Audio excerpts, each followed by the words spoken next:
हाँ जी, नमस्कार साथियों। तो एक बार फिर से आप सभी का स्वागत है आप ही के अपने यूट्यूब चैनल पर।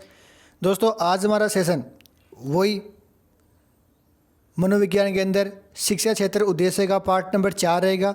हाँ, इससे पहले हमने पार्ट 3 चैप्टरों की 3 क्लासों की बात कर लिए थे। अगर वो क्लासें आपने नहीं देखी है तो जाकर देख सकते हो, जिनकी लिंक आपको डिस्क्रिप्शन बॉक्स में देखने को मिल जाएगी। बाकी मैंने इनकी प्लेलिस्ट भी बना दी है, तो आप वहाँ से जाकर देख सकते हो। आज की क्लास में इतने ही 30 से 35% रहेंगे। ये आज अपनी यूनिट 1 की कंप्लीट हो जाएगी। इस क्लास के बाद यूनिट 1 कंप्लीट हो जाएगी। यूनिट 8 से बनने वाले जितने भी क्वेश्चन थे वे सभी अपन देख लेंगे। तो चलिए शुरू करते हैं। हाँ, और ये सभी प्रश्न पिछले 30 वर्षों में पूछे। आप सभी को बताया, अपन तो प्रीवाइज ईयर क्वेश्चन ही लेके आते हैं, और बाकी सिलेक्टेड एक क्वेश्चन है आगे आने वाली एग्जाम में भी पूछे जाएंगे। तो चलिए देखिए आज का पहला प्रश्न। हाँ, प्रश्न है, राष्ट्रीय शैक्षिक अनुसंधान एवं प्रशिक्षण परिषद ने बुद्धि के शिक्षण के लिए कौन सा विभाग खोला है? फर्स्ट ग्रेड हिंदी एग्जाम 2014 के अंदर ये क्वेश्चन पूछा गया था। तो इसका राइट आंसर ऑप्शन नंबर 2 रहेगा साथियों, मनोविज्ञान विभाग। मैं ज़्यादा व्याख्या नहीं लाऊंगा से दोस्तों, क्योंकि व्याख्या आप पढ़ के आते हो। बाकी मैं यहाँ पर आपको थ्योरी कराऊंगा तो टाइम खराब होगा। इससे अच्छा होगा कि मैं आपको फटाफट से रिवीजन टाइप में ये क्वेश्चन देख दूँ, और फालतू मुझे बातें करने आती नहीं है। जितना आता है उतना मैं आपको बता देता हूँ कि ये कर लो, वो कर लो, सब्सक्राइब कर लो। आपको पता है करना है नहीं करना। अगर अच्छे लगे तो करो, नहीं कोई बात नहीं। निम्नलिखित में से कौन सी समस्या शिक्षा मनोविज्ञान के क्षेत्र में आती है? सेकंड ग्रेड एग्जाम 2011 के अंदर एक क्वेश्चन पूछा गया था। इसका राइट आंसर ऑप्शन नंबर 4 रहेगा, शैक्षिक पिछड़ापन। अगला प्रश्न देखो कि छात्र के असामान्य व्यवहार के अध्ययन के लिए निम्नलिखित में से किस प्रणाली का प्रयोग नहीं है? RPSC third grade teacher exam 2006 के अंदर ये क्वेश्चन पूछा गया था। तो इसका राइट आंसर ऑप्शन नंबर 2 रहेगा, व्यक्ति इतिहास प्रणाली। निम्न में से कौन सा एक वाद शिक्षा मनोविज्ञान नियम पर आधारित है?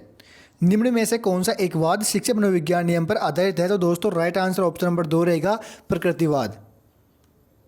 अगला देखो, आत्मनिर्भरता शिक्षा का तत्कालीन उद्देश्य होना चाहिए, यह आदर्श वाक्य है। थर्ड ग्रेड टीचर एग्जाम 2013 के अंदर एक क्वेश्चन पूछा गया था। तो इसका राइट आंसर अपने ऑप्शन नंबर 3 रहेगा, गांधी जी का।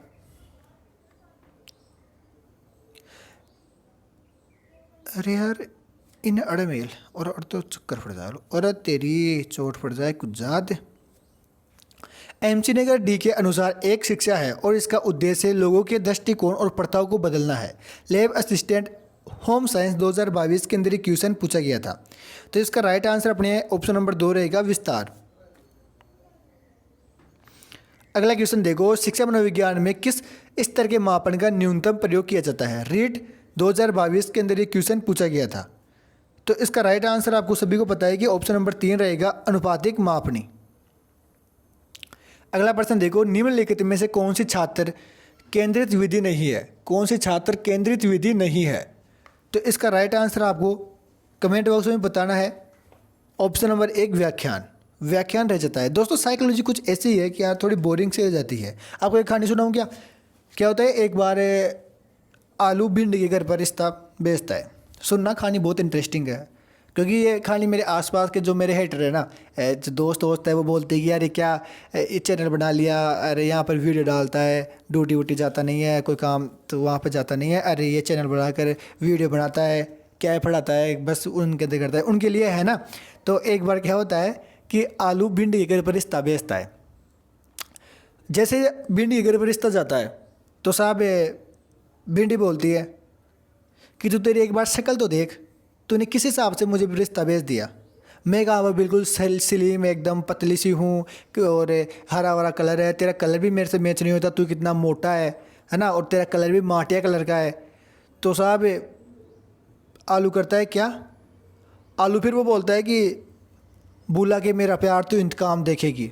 फिर आलू ने गोभी के नाल सेटिंग की, मिर्ची के साथ सेटिंग की, पत्ता गोभी के साथ सेटिंग की, टमाटर के साथ सेटिंग की, सबके साथ सेटिंग कर लेता है। तो अपने को कभी किसी को जज नहीं करना चाहिए शक्ल देखकर। और बेचावड़ी वो भिंडी आज भी अकेली है, और कुछ ही नहीं कर पाई। तो ऐसा है कि किसी की शक्ल को देखकर उसको जज नहीं करना चाहिए, काम को देखकर कभी भी जज नहीं करना चाहिए। अगला प्रश्न है, निम्नलिखित में से कौन सी छात्र केंद्रित विधि? ये तो देख लिया अपन ने। अगला देखो, जिस विधि में अध्यापन सक्रिय व बालक निष्क्रिय होता है वह है। तो दोस्तों वह है अपने ऑप्शन नंबर 2 वाली कहानी कथन। अगला देखो, निम्नलिखित में से कौन सा उद्देश्य शिक्षा के सामाजिक उद्देश्यों के अंतर्गत नहीं आता। थर्ड ग्रेड टीचर एग्जाम 2013 के अंदर ये क्वेश्चन पूछा गया था।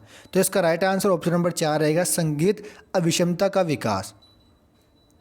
जॉन डीवी ने कहा, बताओ जॉन डीवी ने क्या कहा था। तो पहला है विद्यालय एक विशिष्ट वातावरण है। हाँ साथियों, यही बात जॉन डीवी ने बोला था। अगला देखो, शिक्षा मनोविज्ञान सहायक है। बताओ शिक्षा मनोविज्ञान किस चीज़ के अंदर सहायक है। तो दोस्तों शिक्षा मनोविज्ञान संपूर्ण शैक्षिक प्रक्रिया के अंदर सहायक है। आधुनिक शिक्षा मनोविज्ञान का अनुप्रयोग आधारित है। बताओ आधुनिक शिक्षा मनोविज्ञान का अनुप्रयोग आधारित है। दोस्तों ये व्यक्तिगत विभिन्नताओं पर आधारित है। अगला प्रश्न देखो, निम्नलिखित में से कौन सा शिक्षा अभिकरण नहीं है।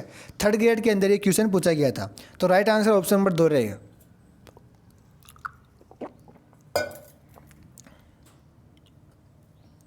शैक्षिक वातावरण अवधारणा का सर्वाधिक उचित अर्थ है। बताइए। तो इसका राइट आंसर ऑप्शन नंबर 3 रहेगा साथियों, शिक्षा का समन्वित रूप। अगला प्रश्न है कोल्स रोजर्स है। दोस्तों ये प्रश्न पीटीआई के अंदर पूछा गया था 2022 वाली वैकेंसी में। तो इसका राइट आंसर ऑप्शन नंबर 2 रहेगा, मानवतावादी मनोवैज्ञानिक। अगला प्रश्न है शिक्षा मनोविज्ञान के बारे में निम्न में से कौन सा विकल्प सही नहीं है। कौन सा विकल्प सही नहीं है ये अपने को बताना है।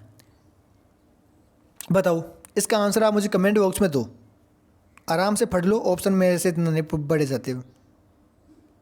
आगे है व्यवहार में परिवर्तन वर्दी है। व्यवहार में परिवर्तन वर्दी है, ये क्या है। मात्रात्मक, गुणात्मक, संज्ञात्मक या मनोज्ञातात्मक। तो इसका राइट आंसर ऑप्शन नंबर 1 रहेगा, मात्रात्मक।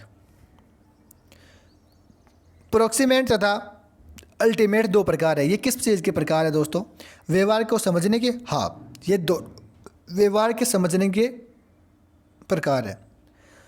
अध्ययन के सिद्धांत को प्रतिपादित करने वाले वैज्ञानिक थे। तो इसका राइट आंसर ऑप्शन नंबर 1 रहेगा, कोनराड लोरेंज। अगला क्वेश्चन देखो, किस मनोवैज्ञानिक ने सामोआ के द्वीप पर अणुधैर्य अध्ययन किए थे। तो दोस्तों इसका राइट आंसर ऑप्शन नंबर 2 रहेगा, मार्गरेट मीड। अणुधैर्य उपागम जिन बालकों का पर्यवेक्षण किया जाता है वे होते हैं नए, विभिन्न, निश्चित या कोई नहीं। तो इसका राइट आंसर ऑप्शन नंबर 3 रहेगा दोस्तों, निश्चित।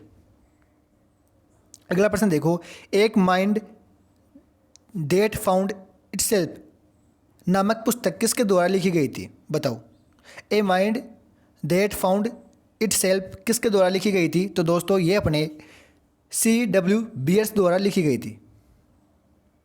अगला है वॉटसन द्वारा लिखित एवं वर्ष 1925 में प्रकाशित लोकप्रिय पुस्तक है। फर्स्ट ग्रेड कॉमर्स 2012 के अंदर एक क्वेश्चन पूछा गया था, वॉटसन द्वारा कौन सी पुस्तक लिखी हुई है।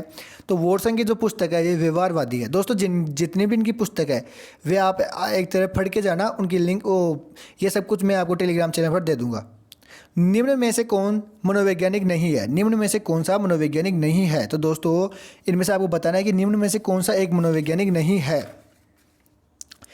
इसका राइट आंसर जॉन डीवी रहेगा। दोस्तों जॉन डीवी मनोवैज्ञानिक नहीं है। समग्रता के सिद्धांत के प्रवर्तक है। समग्रता के सिद्धांत के प्रवर्तक है तो दोस्तों ये अपने वर्दीमर एवं अन्य है। दोस्तों कल से अपनी बाल्यावस्था चालू हो जाएगी। बाल्यावस्था से जुड़े हुए अपन सभी महत्वपूर्ण प्रश्न देख लेंगे। सामूहिक शैक्षिक मार्ग निर्देशन का कौन भाग नहीं है। तो दोस्तों इसका ऑप्शन नंबर 3 व्यक्तित्व अध्ययन। अगला देखो, जब एक ही विषय के विकास का अध्ययन अधिक समयावधि तक किया जाता है उस अध्ययन को क्या कहते हैं। तो दोस्तों उस अध्ययन को अपन अणुधैर्य अध्ययन कहा जाता है। आगे देखो, विद्यार्थी में सामाजिक के गुणों का विकास करने वाली शिक्षण विधि है। RPSC third grade teacher exam 2009 के अंदर एक क्वेश्चन पूछा गया था और राइट आंसर ऑप्शन नंबर 3 रहेगा, सामाजिक अर्थ अभिव्यक्ति।